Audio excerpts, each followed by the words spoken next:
Welcome to the Sunday recap on our Vine Talks podcast. My name is Dre Clark. I'm one of the pastors here, and I am joined with Dr. Doug Page, our senior pastor, who led a great message. We started off talking about the ministry of, or the message of Jesus a few weeks ago. Then now we're talking about the ministry of Jesus, and really into what was his life like, and what were the things that he was an advocate for. And so, great message, Pastor Doug. Go ahead and give us a recap of what we talked about in part one this Sunday.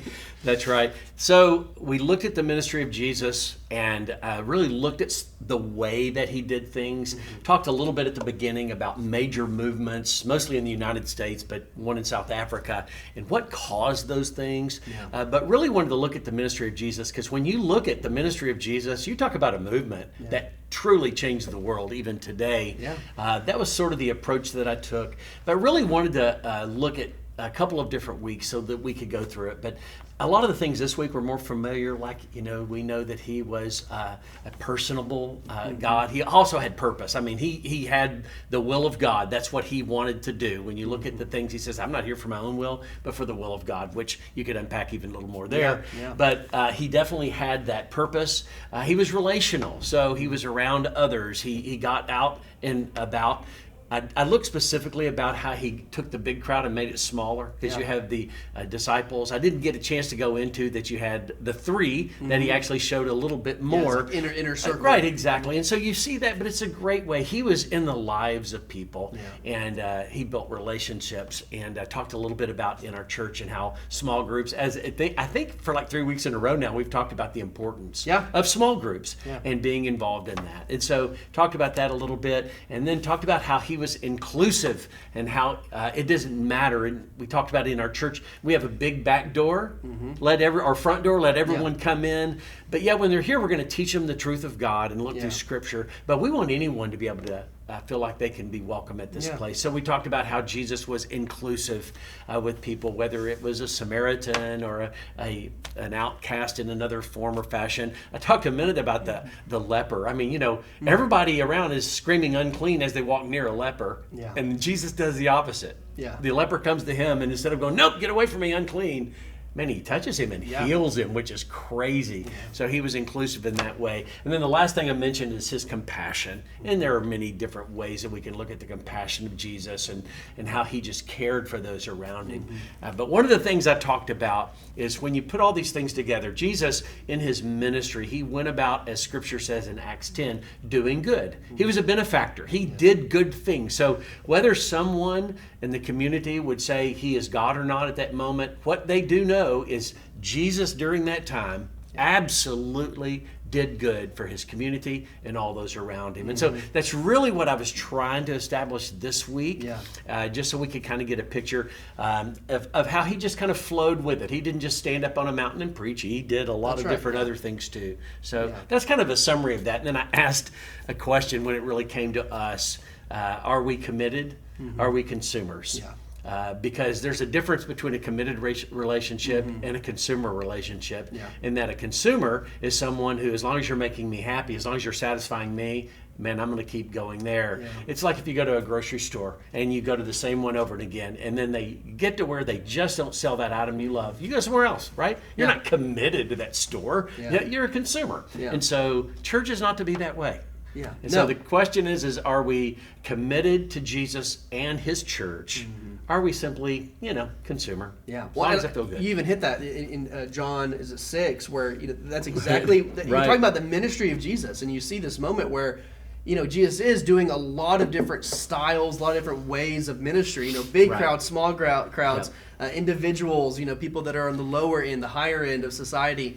But you get the story in John 6 where Jesus starts, he feeds them, he does all this big miraculous thing, but then he starts speaking truth. He starts, and the crowds start to leave. And he even looks at his own disciples and says, "Are you going to leave me too?" That's right. They say, "Well, you alone have the words of life," and they stay. And so you do see a lot of things in the ministry of Jesus, but it all kind of focuses in on what you really talked about is are you going to just consume like the goodness of Jesus? Or are you actually committed to who he is and what he's about? And that's what we're going to continue talking about next week.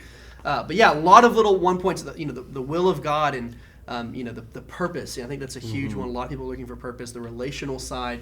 I think that Jesus, he wasn't just interested in the influence. We live in a day and age where people want you to follow them, but they don't ever going to have a two-way relationship That's with right. you. Right. Inclusive. You mentioned some stories there. I love the story where Jesus is, the woman touches his garment and she's healed. Yes. And so Jesus doesn't really need to do anything else, but he still turns around That's right. and validates her. And so you get Love this it. thing. And Yeah. then compassionate, always teach that's the number one word to describe the emotional disposition of Jesus. He's looking out and he has compassion. So 4 major things, a lot of content there, a lot of really good relevant stuff for us as we're thinking through that this is the ministry Jesus has handed down to us. Right. So a lot of good application. But what did you leave on the table?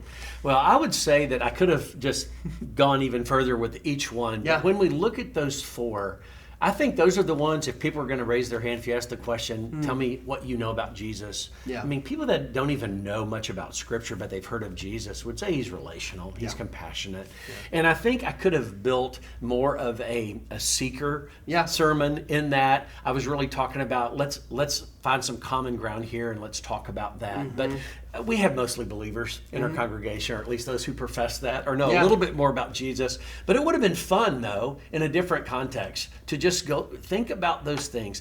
Tell me about Jesus. And then if we can get to where they would say, absolutely, Jesus, man, this guy, he did make a difference. Yeah. He was a difference maker. Then say, well, what was behind that? Yeah, what's the motive behind it? And that is, so the will of God, and what does God want to accomplish? Yeah. Well, that's really where we're shifting this week, is now you're going to go from this action, the compassion, lots of grace and all that. Now you're going to see authority. Yeah, exactly. And teaching and a demonstration of power, and then how when he met people, he changed their lives. Yeah. So that's coming this weekend. Well, I mean, Part 2. That's true in life. We often think of you have a really good commercial or marketing campaign or a really good funny ad.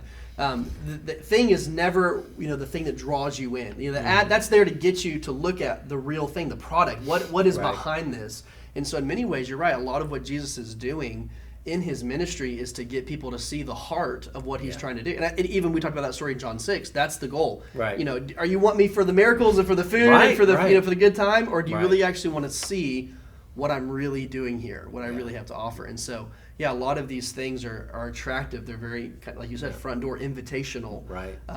But they're about to reveal, and that's next week. This is part 1 of a series. Right. It's going to really reveal what is it that Jesus actually came to do. Yeah, and there's nothing wrong with being attractional in some form, as long as you get to where you're supposed to head. I mean, he went around, he did things. I would say that as he performed miracles, well, that'd be attractional. People would definitely come around, and the crowds, they would come for more miracles. Yeah. But then he would drill down and say, tell me why you're here. Yeah, which is what I see even, I don't know if you see this a lot too, but when I'm dealing with young adults or people that are deconstructing, that are evaluating their faith, a lot of times they are looking at Christianity, they're saying, oh, it doesn't feel like it's relational or inclusive or compassionate. And they kind of attack those things, and that's the reason they leave Christianity. I think C.S. Lewis even talks about this, the kind of the hypocrisy in these areas, but they miss, this is not all there is. Right. There's something a little bit deeper too, and so they often rebel against the whole package because they see Christians failing at being Christ-like like this, but being Christ-like is actually more than this, And so I don't know if you see that dynamic as well, but absolutely. And isn't it interesting that the hate groups out there that throw rocks at Christianity come down to you are a hater. Yeah, that's right. You are not compassionate. That's and right. that's at the very heart. Yeah. But the reason is because we're not agreeing with the tenets of their movement or what they believe. We're speaking the truth, trying to do it in love, but they don't see the love part. Yeah. Well, it's once again, what's the... I love the way you said it. It's these things, there's something underneath it. What's underneath the compassionate? What's underneath the inclusiveness? What's underneath the relationality? And there's something that's bigger there. That's right. And so it's not just compassion for compassion's sake, or inclusion for inclusion's sake, or relation for relationship's sake. Yeah, that's right. Jesus is offering something deep. And so his ministry, as he's doing these things, it's not it's not one or the other. It's a both and. And I think there's also a reminder for Christians that it is a both and. It's truth and love, truth in love. That's right. But there's more to it, and this is not the only thing that Jesus is doing. So I think that as you're kind of breaking this message down, I think it's good to consider both kind of sides of these as we move into next week. Yeah. Well, real quick, I have one more question too as I was listening, and you're talking about this, the movements of Jesus. You opened up with this successful movements and what they have in common. You even asked a question in the middle of your sermon of, in what ways, can the church get traction like other movements that we see? And I was going to kind of ask the question of what would traction look like, and in what ways is our movement kind of like these other movements? In what ways is the movement of Christ different from other movements you see in the world?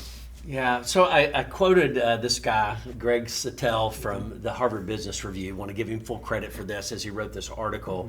And there, I won't go through the 5 things, but one of the things that struck me as I was reading that article is that they were so clear on their purpose and their values. And then it was really a grassroots movement. All of those things are the church, right? Yeah. We are supposed to begin small. We get the message. We are unified in all of those things that we do, and then we go out into the community and do all those things. So I think we're very similar in the movement. Jesus started the movement, but man, he was just going about, and as we see, he was teaching, he was healing, all those things. But the movement of the church is that we are faithful to the main thing. And I think the side roads are what killing us. That's what's killing us. We get on these side roads, on these side agendas, when we have the focus, the purpose of God. Yeah, no, I love that idea of everyone's looking for their thing in their movement, but movements are always rooted in what is that purpose, what is that for? And if Christians or anybody, we start deviating from that, then we're going to start being off track with it. I'll add to, so the last one, I'll give this one. It's the last point he made is that these movements rely on engagement, not on rhetoric. Put that into the church context. How often do we just preach at people? How often are we just simply saying, well, this is what God said, and we have zero relationship? We are not engaging with each other so that the world can see the love of Christ, the truth of Christ, and that engagement that we have in our world. I had a story I didn't get to share, but this last week, just in preparation, 2 different men in our church talked about how they had the opportunity these are high-level executives, and they're very successful. How they just very quietly, in the context of a business meeting, had the question about their faith, and they were able to share the truth of Jesus in a professional business setting because they saw a difference. But in that engagement, it was, by the way, it was at a dinner table. It was at a meeting. It wasn't you standing up front. And they were able to engage. And I think that's what we miss, is that engagement part. It's not preaching at someone, but really engaging with our community and with others. And well, I think, too, you're hitting on one of the core things that is true about Christianity is that our faith, our movement, is not rooted in good ideas. It's not rooted in even a worldview. It's rooted in a relationship with Jesus. I mean, and that's what Jesus sets up his ministry. Is this isn't Jesus doesn't come saying, "Hey, I've got a lot of really good ideas to share everybody, and you just need to advocate for these things, and here's just a playbook." He comes in and says, "You want the kingdom? I'm here. You want the king? Are you thirsty? Are you looking for something? It's me." So it's rooted in a person, and I think that anytime we start following these tangents, or we miss out on that relationality with a person, a living person of Jesus, then we've now moved to something different. Well, I would say too, if you look at where we've been since January, we talked about how God desires a relationship with humanity. That's right. Okay, so now we've pointed to Jesus, and here he is. A relationship with God is through the person of Jesus. So it isn't, I want you to obey me in order to have a relationship. It is, I want us to have a relationship, and then because you love me, I want you to follow me. So it is. It's all about a relationship. That's Christianity 101. That's the core of it, And we should, as a church, be looking at that, and that's how we move forward. That's right. Wonderful. Well, Pastor, that's all the time we have for today, but thank you so much just for a great message. Looking forward to part 2 next week. We want to invite everybody to come and be a part of that. We've got 4 more points for us, right? That's right. So we're gonna have. Well, I'm gonna do 3. I'm saving the last one for you. Oh, that's right. The magic. I'll pop in the last one. So, but looking forward to that, and it's kind of a continuation of this conversation about the ministry of Jesus. So he has the message that he brings, but then he has the ministry that surrounds him in this, and that'll be next week at 10:30. We also have life groups, and I want to just emphasize too what you just said. It's so important. That's why we say it every week, to be in those smaller communities. That's right. And so we love people to come and be here at 10:30, but we also really, really value people to be here at 9:15 for our life groups, our communities. We got several that have just launched, and fall is a good time to get connected. It's a good time to find people. So we want to encourage people to do that. And of course, join us again next week as we have another Sunday recap. Thanks for listening. See y'all.